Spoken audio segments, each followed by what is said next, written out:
Hello दोस्तों, स्वागत है आपका आपके प्यारे चैनल कॉन्सेप्ट ऑफ साइंस पर। आज के इस वीडियो में बिल्कुल सिंपल वे में एक्सप्लेन करने वाला हूं पूरा chapter second electrical potential and capacitance.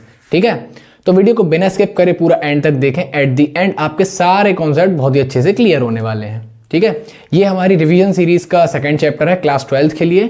बाकी आगे चैप्टर आपको सारे मिलते जाएंगे सीक्वेंस में। ठीक है, तो देखिए स्टार्ट करते हैं इलेक्ट्रिक पोटेंशियल से। इलेक्ट्रिक पोटेंशियल क्या होता है, देखिए लेट से ये कोई पॉइंट है इन्फिनिटी पे या इस चार्ज से इनफाइनाइट डिस्टेंस दूर है। ठीक है, तो इस यहाँ पर कोई टेस्ट चार्ज रखा हुआ है, इसको इस चार्ज की फील्ड के अंदर लाने में हमें कुछ वर्क करना पड़ेगा। ठीक है, तो इसी वर्क को हम बोलेंगे पोटेंशियल। ठीक है, या इलेक्ट्रिक पोटेंशियल। इसका फॉर्मूला क्या होता है, वर्क अपॉन चार्ज। चार्ज कौन सा, जो यहाँ पर हम मूव करा कर ला रहे हैं। ठीक है, ये प्लस कैपिटल क्यू है।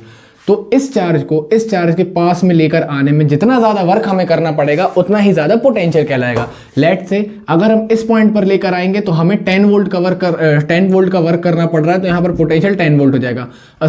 10 जूल का वर्क करना पड़ेगा तो पोटेंशियल 10 वोल्ट हो जाएगा। अगर हम और क्लोज लाएंगे प्लस क्यू चार्ज के तो यहाँ पर हमारा पोटेंशियल हो जाएगा 30 वोल्ट का, क्योंकि यहाँ पर लाने में ज़्यादा वर्क करना पड़ेगा और इस पॉइंट पर लाने में हमें और ज़्यादा वर्क करना पड़ेगा। ज़्यादा वर्क क्यों करना पड़ेगा, क्योंकि देखिए ये भी पॉजिटिव चार्ज है तो ये इसको रिपेल करना चाहेगा क्यू नॉट को।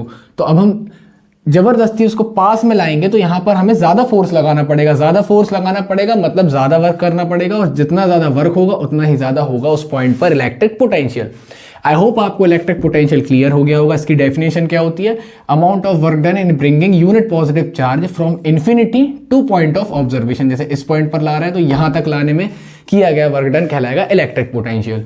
इसकी एसआई यूनिट क्या होती है, वोल्ट। ठीक है ना, 1 वोल्ट का फॉर्मूला, इस फॉर्मूले से क्या बनेगा, 1 जूल पर 1 कूलम। ठीक है, तो किसी 1 कूलम के चार्ज को लाने में अगर हमें 1 जूल का वर्क करना पड़ रहा है तो उस पॉइंट पर जो पोटेंशियल है वो कहलाएगा हमारा 1 वोल्ट। ठीक है ना, अब कुछ पॉइंट्स देख लेते हैं। Electric potential decreases in the direction of electric field. ठीक है, इलेक्ट्रिक फील्ड की डायरेक्शन में, इलेक्ट्रिक फील्ड की डायरेक्शन होती है पॉजिटिव से नेगेटिव। ठीक है, तो इलेक्ट्रिक फील्ड की डायरेक्शन में जो हमारी इलेक्ट्रिक पोटेंशियल होता है ये डिक्रीज होता है। ठीक है, इलेक्ट्रिक फील्ड इंक्रीज होगी, पोटेंशियल डिक्रीज होगा। ठीक है, पोटेंशियल डिफरेंस। अच्छा, पोटेंशियल डिफरेंस क्या होता है, अब हम इनफाइनाइट डिस्टेंस से यहाँ इन पॉइंट्स पर तो ले आए, लेकिन इधर पर पोटेंशियल है 10 वोल्ट और यहाँ पर पोटेंशियल है 30 वोल्ट। तो किसी चार्ज को इस पॉइंट से लेकर इस पॉइंट पर लाने में जो वर्क करना पड़ेगा भाई वो भी तो कुछ कहलाएगा, उसे भी तो हम कुछ नाम देंगे। तो उसे हम बोलते हैं पोटेंशियल डिफरेंस, यहाँ के पोटेंशियल का और यहाँ के पोटेंशियल के बीच का डिफरेंस या अंतर। ठीक है, यहाँ पर आपको कितना पोटेंशियल डिफरेंस दिख रहा है, 50 वोल्ट माइनस 30 वोल्ट आएगा 20 वोल्ट। ठीक, potential of earth is considered to be zero. Earth का जो पोटेंशियल है ये जीरो कंसीडर किया जाता है। और हम जिन बॉडीज को बोलते हैं कि इनका पोटेंशियल ज्यादा है तो ज्यादा हम हमेशा अर्थ से कंपेयर करके बताते हैं। ठीक है, कि अर्थ के कंपैरिजन में इसका पोटेंशियल इतना है, अर्थ के कंपैरिजन में उसका पोटेंशियल उतना है। ठीक है ना, कंपैरिजन करके बताते हैं। थर्ड लास्ट पॉइंट है हमारा कि पॉजिटिव चार्ज प्लेट, जैसे यहाँ पर आपको पॉजिटिव चार्ज प्लेट दिख रही है, ये नेगेटिव चार्ज प्लेट दिख रही है, तो जो पॉजिटिव चार्ज प्लेट है ना ये हमेशा ही हायर पोटेंशियल पर कंसीडर करी जाएगी, और जो नेगेटिव चार्ज बॉडी है ये हमेशा ही लोअर पोटेंशियल पर कंसीडर करी जाएगी। ठीक है, तो जो लेट से चार्ज फ्लो हो रहे हैं तो चार्ज हमेशा ही नेगेटिव से पॉजिटिव साइड यानी कि लोअर पोटेंशियल से हायर पोटेंशियल के साइड फ्लो करते हैं, लेकिन इलेक्ट्रिक करंट हमेशा higher potential to lower potential flow करेगा। ठीक है, ये तो हो गया हमारा इलेक्ट्रिक पोटेंशियल का बेसिक। अब देखते हैं electric potential due to a point. Let से इस पॉइंट पर हमें पोटेंशियल कैलकुलेट करना है इस पॉइंट चार्ज के कारण। यहां पर कोई पॉइंट चार्ज रखा हुआ है क्यू नॉट। ठीक है, तो इसका फॉर्मूला, ये डेरिवेशन हम अपने चैनल पर पहले ही हम वीडियो डाल चुके हैं, आपको वीडियो का लिंक डिस्क्रिप्शन में मिल जाएगा। ठीक है, इस डेरिवेशन का प्रूफ हमें मिला था v इज इक्वल टू 1/4πε0। इसे हम k भी बोल देते हैं ना, तो प्रूफ क्या मिला था, KQ अपॉन में R। तो ये था हमारा इलेक्ट्रिक पोटेंशियल। अब जैसे हमने इलेक्ट्रोस्टैटिक्स में देखे थे डायपोल के कारण एक्सियल पोजीशन पर इलेक्ट्रिक फील्ड इंटेंसिटी और कोएक्सियल पोजीशन पर, वैसे ही हमें एक्सियल पोजीशन पर इलेक्ट्रिक पोटेंशियल निकालना पड़ता है और कोएक्सियल पोजीशन पर इलेक्ट्रिक पोटेंशियल निकालना पड़ता है। तो ये था हमारा सेटअप, बिल्कुल वैसा ही है। ये है हमारा डायपोल, ये क्यू नॉट पी डिस्टेंस पर, पी पॉइंट पर आर डिस्टेंस पर रखा हुआ है। इस पॉइंट पर इस डायपोल के कारण जो इलेक्ट्रिक पोटेंशियल होगा उसका फॉर्मूला होगा 1/4πε0। अगेन इसे हम के बोल सकते हैं, के पी अपॉन में आर स्क्वायर। यहाँ पर पी क्या है, इलेक्ट्रिक डायपोल मोमेंट। ठीक है, डायपोल मोमेंट का फॉर्मूला क्या होता है, capital P is equal to small q into 2l। 2l मतलब डायपोल की लेंथ, क्यू मतलब इन दोनों में से किसी भी चार्ज का मैग्नीट्यूड। और ये एक वेक्टर क्वांटिटी होती है इलेक्ट्रिक डायपोल मोमेंट, जिसकी डायरेक्शन होती है नेगेटिव चार्ज से पॉजिटिव चार्ज की तरफ। ठीक है, अब ये याद रखने वाली चीज़ है, एक्सरसाइज में भी पूछी जाती है कि कोएक्सियल पोजीशन पर इलेक्ट्रिक पोटेंशियल की वैल्यू कितनी होती है। तो इलेक्ट्रिक पोटेंशियल कोएक्सियल पोजीशन पर 0 होता है। ठीक है, कोएक्सियल पोजीशन मतलब डायपोल के सेंटर से अगर हम परपेंडिकुलर ड्रॉ कर दें तो ये पॉइंट जो है ये हमारा कहलाता है कोएक्सियल पोजीशन या इक्वेटोरियल पोजीशन या ब्रॉड ऑन पोजीशन। ठीक है, यहाँ पर पोटेंशियल होगा 0। अब देखिए, हम इलेक्ट्रोस्टैटिक्स का जो फर्स्ट चैप्टर था उसमें इलेक्ट्रिक फील्ड इंटेंसिटी पढ़े थे 4πε0 Q/r²। ठीक है, अब पोटेंशियल होता है 1/4πε0 Q/r। तो यहाँ पर आपको ऑलरेडी एक सिमिलैरिटी दिख रही है, लेकिन यहाँ पर हमने एक डेरिवेशन करा था relation between electric field intensity and electric potential, या जैसे कुछ लोग पोटेंशियल ग्रेडियंट भी बोलते हैं, कुछ लोग क्या सभी लोग बोलते हैं पोटेंशियल ग्रेडियंट के नाम से जानते हैं हम इसको। ठीक है, तो इसका प्रूफ क्या है था, E = -dV/dr। यहाँ पर आपको क्या देख के समझ में आ रहा है कि डिस्टेंस के साथ साथ इलेक्ट्रिक पोटेंशियल कैसे चेंज हो रहा है, वो कहलाता हमारा इलेक्ट्रिक फील्ड इंटेंसिटी या डायरेक्टली रिलेट होता है। लेकिन यहाँ पर हमें माइनस साइन भी दिख रहा है। माइनस साइन क्या बता रहा है, अगेन हमें वही पॉइंट बता रहा है कि इलेक्ट्रिक फील्ड की डायरेक्शन में इलेक्ट्रिक पोटेंशियल डिक्रीज होता है, या जहाँ पर इलेक्ट्रिक पोटेंशियल इंक्रीज हो रहा है वहाँ पर इलेक्ट्रिक फील्ड इंटेंसिटी डिक्रीज करेगी। ठीक है, ये दोनों सेक्शंस आपको क्लियर हो गए होंगे। अब हम आते हैं इक्विपोटेंशियल सरफेस पर। इक्विपोटेंशियल सरफेस क्या होती है, इसका डायग्राम देखते हैं। ये जैसे इसका डायग्राम है, ठीक है, यहाँ पर कोई प्लस क्यू चार्ज रखा हुआ है, ये r distance r distance r distance r distance. ठीक है, यहाँ पर यदि कोई क्यू चार्ज रखा रहे तो इस पॉइंट पर जो पोटेंशियल आएगा वो कितना आएगा, 1/4πε0 Q/r। इधर पर भी r डिस्टेंस है तो r आएगा, इधर पर भी सेम आएगा, इस पॉइंट पर भी सेम आएगा और नीचे वाले पॉइंट पर भी सेम आएगा। ठीक है, तो सारे पॉइंट्स पर यहाँ हर पॉइंट पर जो पोटेंशियल है वो सेम आएगा। तो इस सरफेस को हम क्या बोलेंगे, इक्विपोटेंशियल सरफेस। मतलब ऐसी कोई भी सरफेस जिस पर हर पॉइंट पर इलेक्ट्रिक पोटेंशियल सेम होता है उसे हम बोलते हैं इक्विपोटेंशियल सरफेस। ठीक है, अब इसकी कुछ प्रॉपर्टीज होती हैं, जैसे कि यहाँ पर प्लस क्यू चार्ज रखा हुआ है और इलेक्ट्रिक फील्ड लाइन्स बाहर साइड निकल रही हैं। तो जो इक्विपोटेंशियल सरफेस है ये इलेक्ट्रिक फील्ड लाइन और ये आपस में 90 डिग्री का एंगल बनाती हैं। ठीक है, electric field lines and equipotential surface के बीच में हमेशा 90 डिग्री का एंगल होता है। Two equipotential surfaces never intersect की तरफ, जैसे कि ये मान के चलें कि ये एक और इक्विपोटेंशियल सरफेस है कैपिटल R डिस्टेंस पे, तो ये कभी भी एक दूसरे को इंटरसेक्ट नहीं करेंगी, दो इक्विपोटेंशियल सरफेसेस। अब देखिए, ये सेम पोटेंशियल पर अगर दो चार्ज रखे हुए हैं, जैसे कि हमने ये डायग्राम देखा था कि 10 वोल्ट से 30 वोल्ट पर लाने में हमें वर्क करना पड़ रहा था, लेकिन 10 वोल्ट से 10 वोल्ट पर ले जाने में क्या कोई वर्क करना पड़ेगा, हमें नहीं करना पड़ेगा क्योंकि वो सेम पॉइंट पर है। तो वो इसकी एक प्रॉपर्टी होती है कि no work is done in moving a charge. ठीक है, जहां पर पोटेंशियल डिफरेंस होता है वहां पर हमें वर्क करना पड़ता है। लास्ट पॉइंट है कि हर कंडक्टर की जो सरफेस होती है, लेट से ये कोई कंडक्टर है तो इसकी जो सरफेस होगी ना ये इक्विपोटेंशियल सरफेस होगी ही, ये एक फैक्ट है। ठीक है, यहां से आता है हमारा एक और टॉपिक, इलेक्ट्रोस्टैटिक पोटेंशियल एनर्जी। ठीक है, अब देखिए जैसे जैसे हम एक पॉजिटिव चार्ज के पास दूसरे पॉजिटिव चार्ज को लेकर आएंगे तो इनके बीच में एक एनर्जी डेवलप होगी। ठीक है, कि जैसे ही हमने फोर्स अलग करा तो ये दूसरा चार्ज जो एक चार्ज है दूर भाग जाएगा क्योंकि रिपल्शन हो रहा है दोनों के बीच में। अब हम जितना क्लोज लाएंगे उतना ज्यादा रिपल्शन होगा, उतनी ज्यादा एनर्जी स्टोर होगी। तो उसका फॉर्मूला क्या होता है, 1/4πε0। दोनों चार्जेस Q एंड Q0 इनका सिस्टम है ना, तो इन दोनों के कारण इनके प्रोडक्ट के अपॉन में अगर हम ये डिस्टेंस रख दें, ठीक है, मतलब यहाँ पर एक Q0 और ऐड यदि हमने कर दिया तो ये पोटेंशियल का फॉर्मूला है, ये बन जाता है पोटेंशियल एनर्जी का फॉर्मूला। ठीक है, तो ये थे हमारे सारे बड़े कॉन्सेप्ट्स। अब हम छोटी छोटी कुछ डेफिनेशंस देख लेते हैं कि इलेक्ट्रोस्टैटिक शील्डिंग क्या होती है। देखिए इलेक्ट्रोस्टैटिक शील्डिंग क्या होती है, आपने एक्सपीरियंस किया होगा कि जैसे किसी रीजन या मतलब किसी भी एरिया में बारिश हो रही हो, बिजली वगैरह गिर रही हो वहां पर, ठीक है, थंडरस्टॉर्म हो रहा हो, तो आप क्या देखते हैं कि अगर आपकी कार के ऊपर भी बिजली गिरती है, ठीक है, तो आपको अंदर कोई इफेक्ट महसूस नहीं होता है। तो ऐसा क्यों होता है, यहां पर इलेक्ट्रोस्टैटिक शील्डिंग ही वर्क करती है। एक्चुअली होता क्या है, जैसे मान के चलिए ये आपकी कार है या कोई भी मेटलिक कंडक्टर है, मेटल की बॉडी है, इसके ऊपर यदि कोई इलेक्ट्रिक फील्ड हम लगाते हैं, इलेक्ट्रिक फील्ड जो है ना, तो यहाँ पर बदले में अंदर एक अपोजिट इलेक्ट्रिक फील्ड डेवलप हो जाती है। जैसे बाहर की इलेक्ट्रिक फील्ड इस डायरेक्शन में तो अंदर अपोजिट डायरेक्शन में बिल्ड हो जाती है, दोनों एक दूसरे को कैंसिल कर देती हैं। तो होता क्या है कि बॉडी के अंदर हमें जो नेट इलेक्ट्रिक फील्ड है ये जीरो महसूस होती है, इसलिए हमें कोई इफेक्ट नहीं होता है। ठीक है, तो कंडक्टर की वही प्रॉपर्टी जिसके कारण उसके अंदर या उसकी हॉलो सरफेस में इलेक्ट्रिक फील्ड वैनिश हो जाती है, खत्म हो जाती है, उस प्रॉपर्टी को हम बोलते हैं इलेक्ट्रोस्टैटिक शील्डिंग। अब आता है हमारा डाइलेक्ट्रिक्स। डाइलेक्ट्रिक्स का एक बहुत ही अच्छा एग्जांपल है पेपर और स्केल, जो कि हम बचपन में करते थे एग्जांपल। स्केल को हम सिर में रब करते थे और छोटे छोटे पेपर के जो पार्टिकल्स थे वो उससे अट्रैक्ट होते थे। यहाँ पर होता क्या था, चार्जेस का ट्रांसफर होता था जिसके कारण ये एक दूसरे को अट्रैक्ट करते थे, जैसे नेगेटिव और पॉजिटिव चार्ज अट्रैक्ट करते हैं। ठीक है, तो देखिए डाइलेक्ट्रिक्स यहाँ से क्या होते हैं आप समझ सकते हैं कि डाइलेक्ट्रिक वो बॉडीज होती हैं जो है तो इंसुलेटर्स लेकिन चार्जेस का ट्रांसफर होता है जिनके बीच में। ठीक है ना, नेगेटिव चार्ज पॉजिटिव चार्ज होता है, मतलब ये एक चार्ज का ट्रांसफर रखते हैं। सिंपल से अभी आप समझ लीजिए, डाइलेक्ट्रिक पोलराइजेशन में आपको और अच्छे से समझ में आ जाएगा। एग्जाम्पल के लिए हम देखते हैं कि ये हमारी कोई पॉजिटिव वाली बॉडी है, ये नेगेटिव वाला मतलब यहाँ पर नेगेटिव चार्ज है। अगर हम इसके बीच में कोई डाइलेक्ट्रिक मटेरियल को रख दें तो डाइलेक्ट्रिक मटेरियल में क्योंकि चार्जेस होते हैं और ये ट्रांसफर होते हैं, तो बदले में हो क्या जाएगा, इसके अंदर खूब सारे नेगेटिव पॉजिटिव दोनों पार्टिकल्स होंगे, दोनों चार्जेस होंगे। तो होगा क्या कि पॉजिटिव के साइड सारे नेगेटिव कॉन्सेंट्रेट हो जाएंगे और इस नेगेटिव के कारण यहाँ पर पूरे पॉजिटिव चार्जेस इकट्ठे हो जाएंगे, कलेक्ट हो जाएंगे।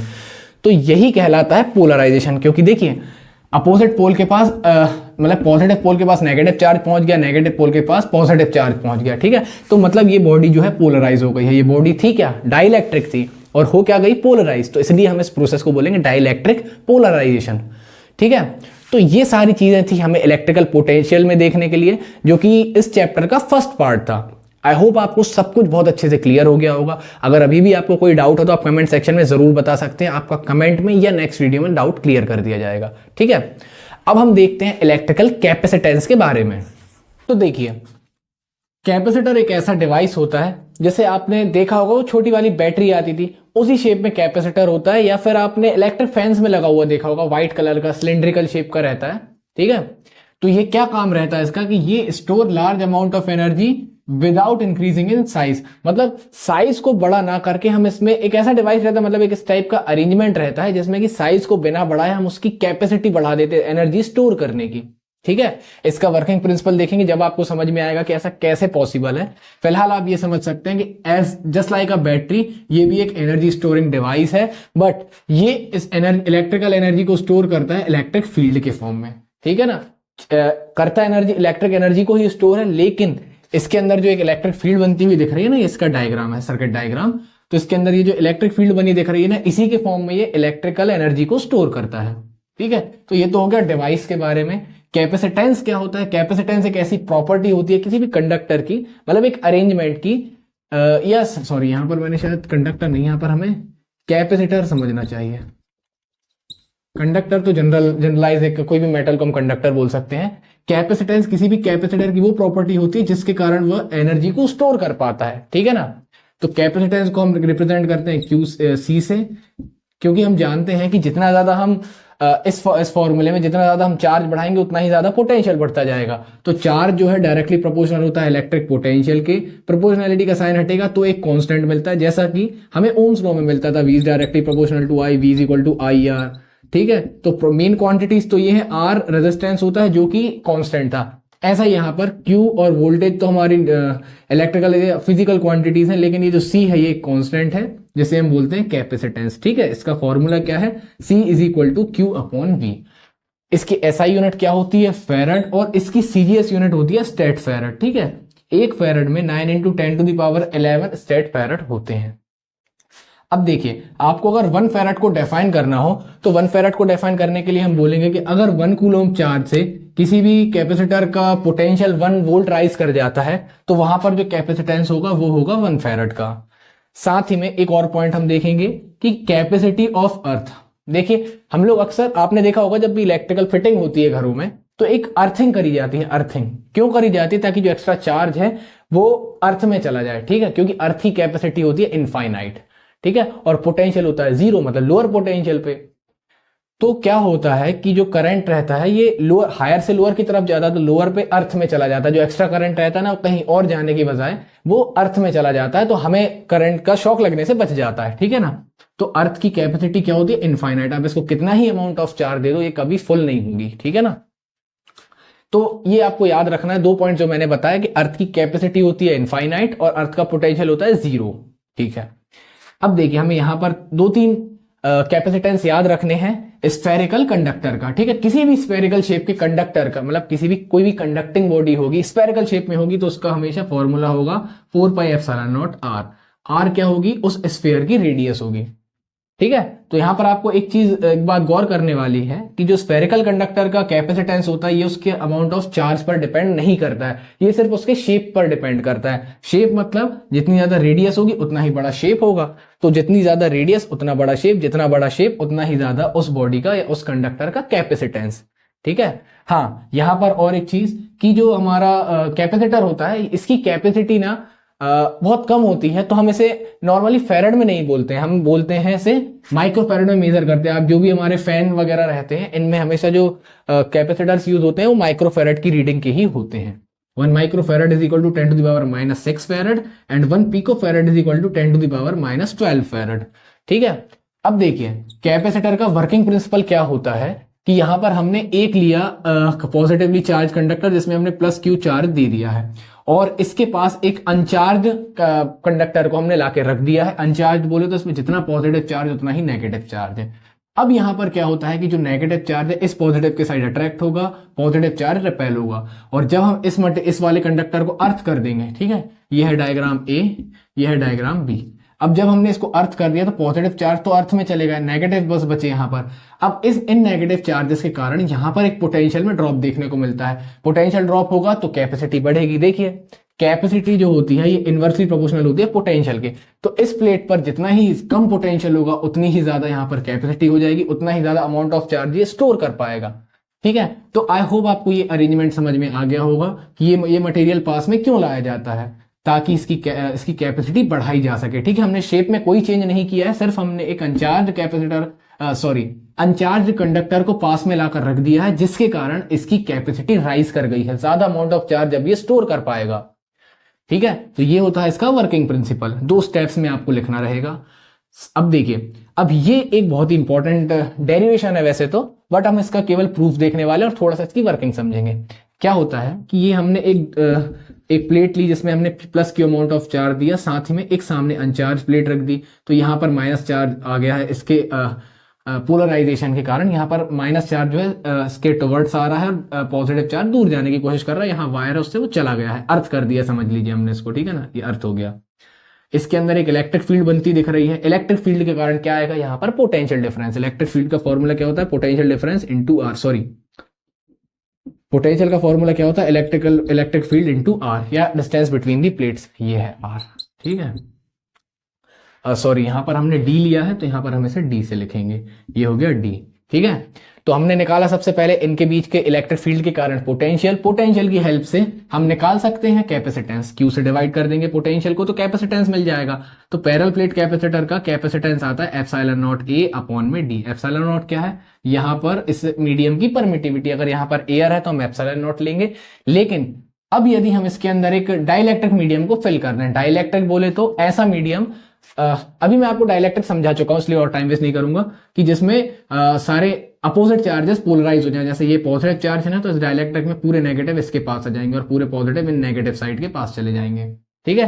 तो हम अगर पोलराइज मटेरियल को डाइलेक्ट्रिक मटेरियल को इसमें कंप्लीटली फिल कर दें, एकदम कंप्लीटली, तो यहां पर क्या होगा, यहां पर हमें ये एप्सिलॉन बन जाएगा, या इसको हम बोल देंगे रिलेटिव परमिटिविटी, एप्सिलॉन आर से रिप्रेजेंट कर सकते हैं, या यहां पर हम k ε0 लिख सकते हैं। यहां पर हमें कैपेसिटेंस क्या मिल जाएगा, k ε0A/d। I am sorry guys, यहां पर थोड़ा सा फोन डिस्चार्ज होने के कारण वीडियो बंद हो गई थी, अब फिर से रिज्यूम कर रहा हूं। ठीक है।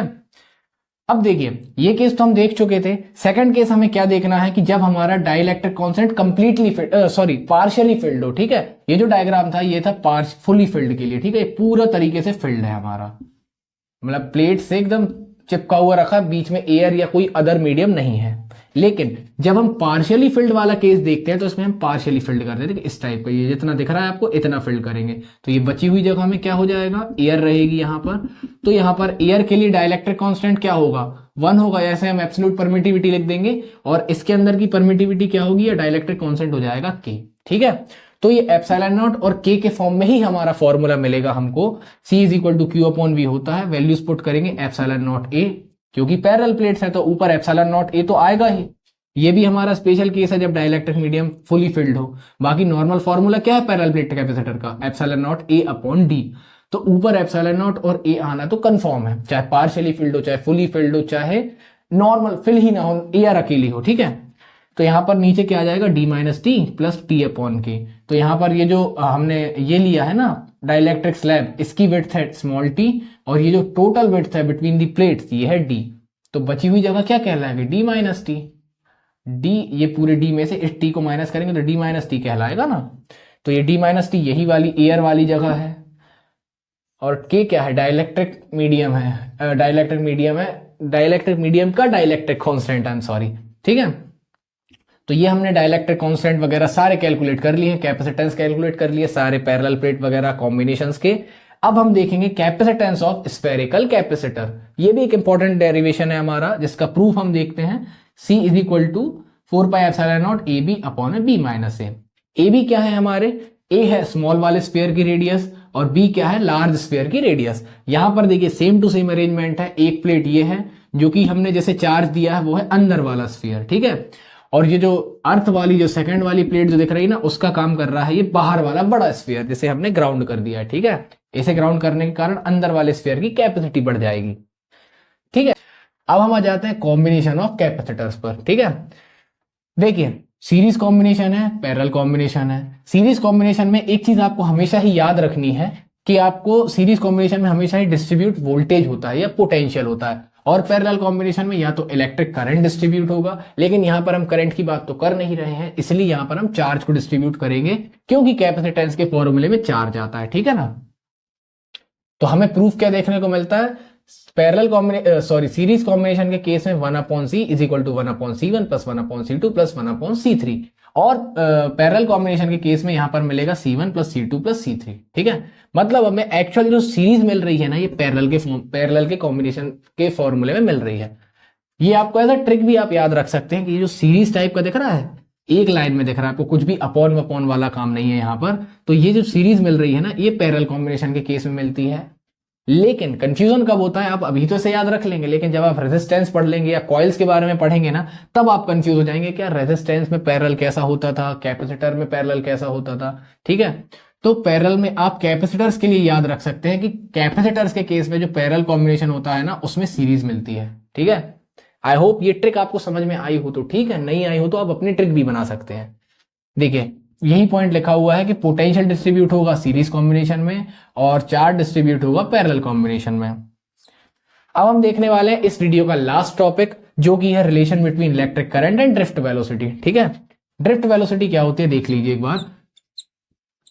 ये है हमारा रेजिस्टेंस, कोई ये बैटरी लगी हुई है, यहां से इलेक्ट्रॉन्स जब फ्लो करते हैं पॉजिटिव साइड की तरफ, तो यहां पर देखिए फ्लो करने का मतलब हम ऐसा कह सकते हैं कि ड्रिफ्ट कर रहे हैं। ड्रिफ्ट करते मतलब फ्रिक्शन करते हुए आ रहे हैं, चार्जेस है ना, बीच में रेजिस्टेंस भी तो है, रुकावट।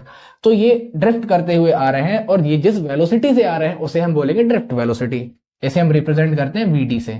तो इनका जो डेरिवेशन है वो तो आपको लिंक मिल ही जाएगा, बता चुका हूं मैं। और यहां पर जो रिलेशन है ये मिलता है I is equal to NEA/PD। बहुत ही इंपॉर्टेंट डेरिवेशन है, बहुत ही कॉमन डेरिवेशन है, क्योंकि इस पर ही आपको करंट इलेक्ट्रिसिटी वाले चैप्टर में फ्री इलेक्ट्रॉन थ्योरी भी करनी है, ठीक है ना। इसी से आप कैलकुलेट करेंगे कि रेजिस्टेंस किन किन फैक्टर्स पर डिपेंड करता है। इसका फॉर्मूला है I is equal to NEA/PD। N है number of free electrons, E है charge on an electron, A है एरिया ऑफ प्लेट्स, ये प्लेट्स जो है हमारी, और V जो है हमारा VD सॉरी, ये है ड्रिफ्ट वेलोसिटी, ठीक है ना। तो चलिए इसको डिटेल में हम करंट इलेक्ट्रिसिटी वाले चैप्टर में फिर से देखेंगे। आई होप जो सारे कॉन्सेप्ट्स मैंने आज आपको बताया है सारे अच्छे से क्लियर हो गए होंगे, कोई डाउट नहीं रहा होगा। और अगर डाउट रहता है आपको तो आप कमेंट सेक्शन में बता सकते हैं, और अगर ज्यादा ही प्रॉब्लम जा रही है तो फिर आप फुल वीडियो चेकआउट कर सकते हैं, तो उसमें आपको कोई डाउट नहीं रहेगा, उसमें बहुत अच्छे से सारे कॉन्सेप्ट्स क्लियर हो जाएंगे, ठीक है ना। ये सिर्फ एक रिवीजन वीडियो है, सेकंड चैप्टर का रिवीजन है, और इसके बाद आपको सारे चैप्टर के रिवीजन मिलते जाएंगे कुछ दिनों में। आपके एग्जाम के पहले सारे वीडियोस अवेलेबल रहेंगे, साथ ही में कुछ एक्सरसाइज की वीडियोस भी बन जाएंगी, ठीक है। आप चाहें तो परीक्षा अध्ययन, परीक्षा बोध की एक्सरसाइज की सीरीज भी रनिंग है हमारी, जिसमें मैं उसमें भी 2 चैप्टर की वीडियोस डाल चुका हूं। पूरी एक्सरसाइज बहुत ही सिंपल वे में एक्सप्लेन करी है, ठीक है ना। आपको दोबारा परीक्षा अध्ययन देखने की जरूरत नहीं पड़ेगी अगर आप उस वीडियो को देख लेते हैं तो, ठीक है। तो स्टे ट्यून्ड गाइस, चैनल को सब्सक्राइब कर लें, आपको रेगुलर बहुत ही इंपॉर्टेंट अपडेट्स मिलते जाएंगे जो कि आपको एग्जाम में काफी हेल्प करेंगे, ठीक है। तो चैनल को सब्सक्राइब नहीं किया तो सब्सक्राइब कर लें, इंफॉर्मेटिव वीडियोस आती रहेंगी, दोस्तों के साथ शेयर करें, उनकी भी हेल्प करें, ठीक है। मिलते हैं नेक्स्ट वीडियो में, थैंक्स फॉर वॉचिंग।